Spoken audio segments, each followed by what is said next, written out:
ka-vlog, ito, pinagalo ko na yung avocado. Wala nang laman ng avocado, sinama ko na dito sa ginagawa kong buko salad. Ayan, may pasas. Ayan, ito, buo pa yung buko rito kasi tumigas eh.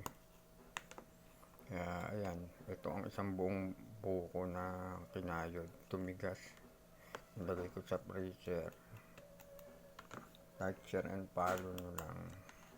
Ito na lang natitira natin prutas, pipino, para sa hindi tayo mag-dialysis, saka gumanda yung atay natin.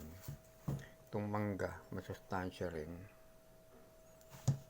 Nagiging tayo, health conscious tayo ngayon. Ayan, pasas, masustansya rin.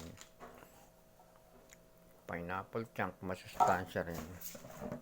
At meron pa tayong mga nakaredy rito na pongkan.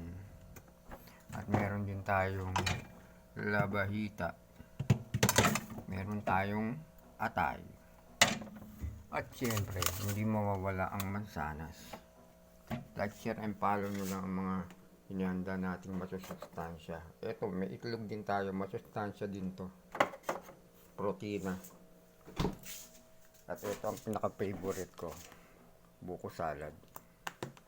Yan. Hinaluan ko ng avocado. Like, share, and follow nyo lang mga ka-vlog. Thank you.